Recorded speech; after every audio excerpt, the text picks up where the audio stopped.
Hi there, my name is Lacey McMillan and I'm a nurse practitioner, dual certified in both family and emergency medicine, coming to you from Innovative Urgent Care and Family Health Clinic with locations in San Antonio, Bandera, and Boerne, Texas.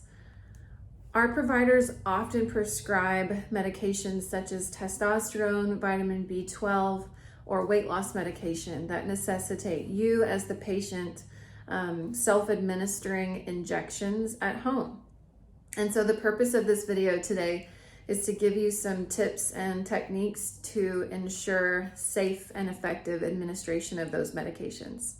So I'm going to go over the supplies that you'll need and the technique that best serves you as you are navigating these self-injections at home.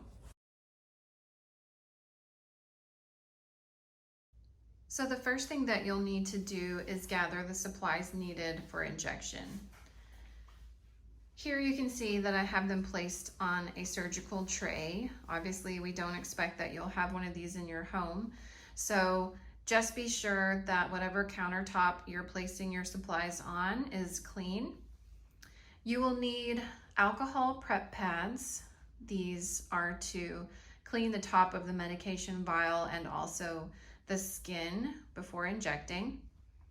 Gauze is optional to wipe the skin after injection if needed.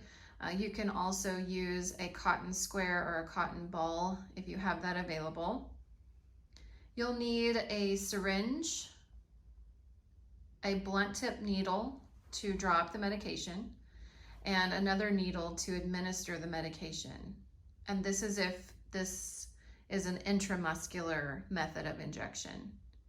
We'll also go over subcutaneous methods for injection, as that is often an alternative to intramuscular injection.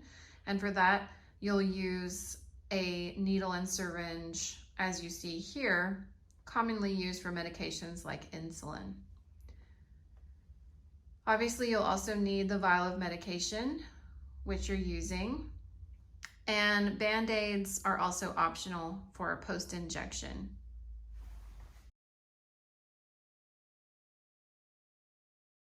Okay, here we're going to walk you through drawing up the medication and preparing for your injection.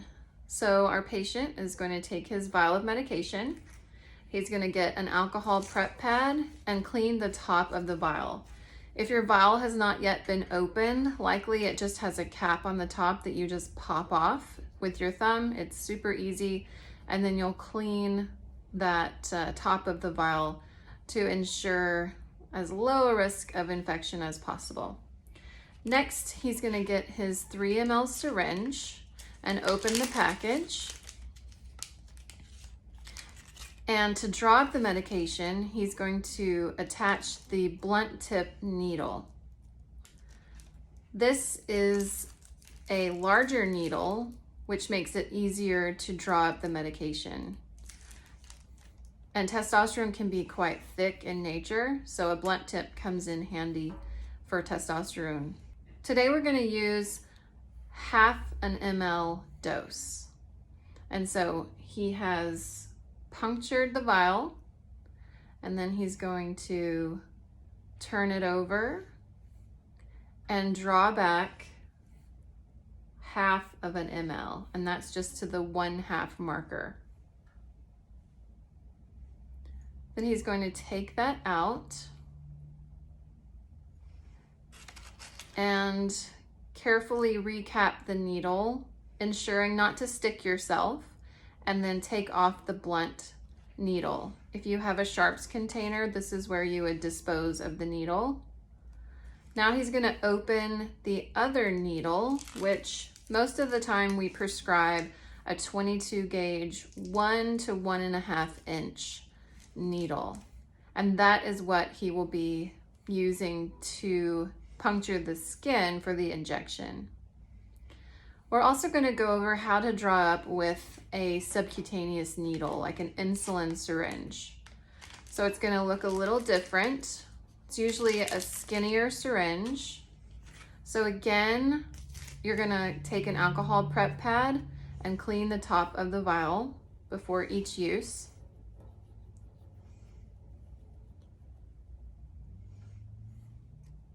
And then you're just gonna take the syringe. This usually already has a needle attached to it, so there's no blunt tip in this instance. So uncap the needle.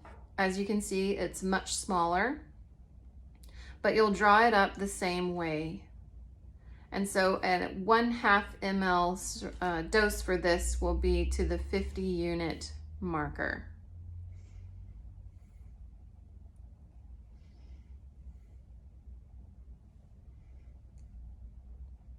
Once that's drawn up, you just remove the needle, carefully recap it, ensuring not to stick your own self with the needle. And so now we're ready for both an intramuscular and a subcutaneous injection.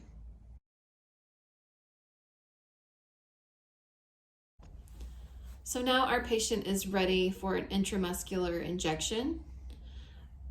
We're going to demonstrate how to locate the proper point of injection. So you take a hand width from the knee up, and then a hand width from the top of the thigh down. And in the middle there is the perfect spot on the quadricep muscle. And then what you want to do is shoot for the lateral or the outside third of the muscle. So the first thing he's going to do is clean his skin with an alcohol prep pad.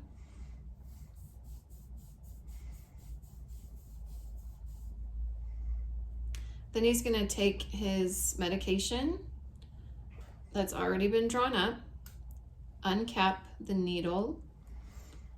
He's going to gently tug that tissue over, and at a 90-degree angle, he's going to insert the needle. Once it's inserted, he will do something called aspirate, which means you pull back on the plunger to ensure no blood return, which would mean that you are in a vessel. This is very uncommon, but you need to make sure that that's not the case. And then he's going to slowly push on the plunger to inject the medication.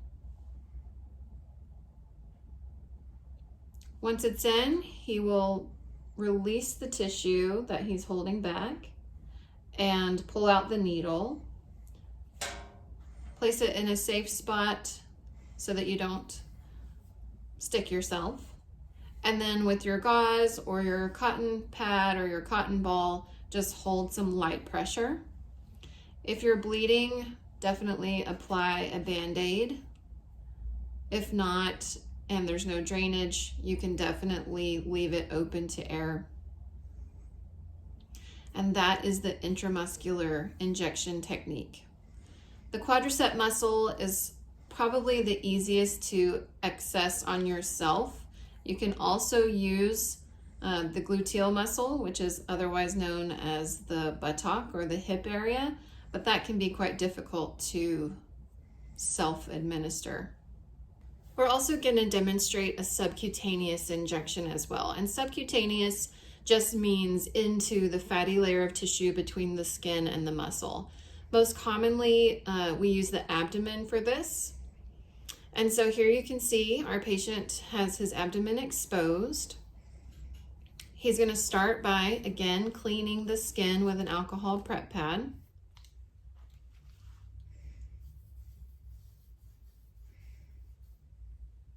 And he has his injection all ready to go as we drew up earlier. This one will be slightly different in the angle at which you inject. So you want to shoot for more of a 45-degree angle toward the skin. Best technique is to pinch the subcutaneous tissue, as you can see him doing, and go straight in. Push the plunger slowly.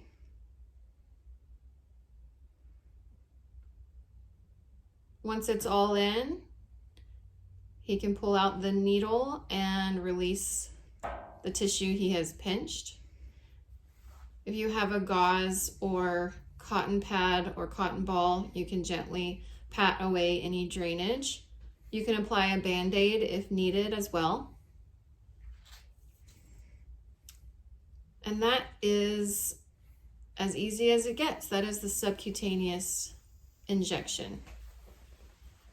I hope this video was helpful in teaching you on how to self-administer injectable medications, both intramuscularly and subcutaneously.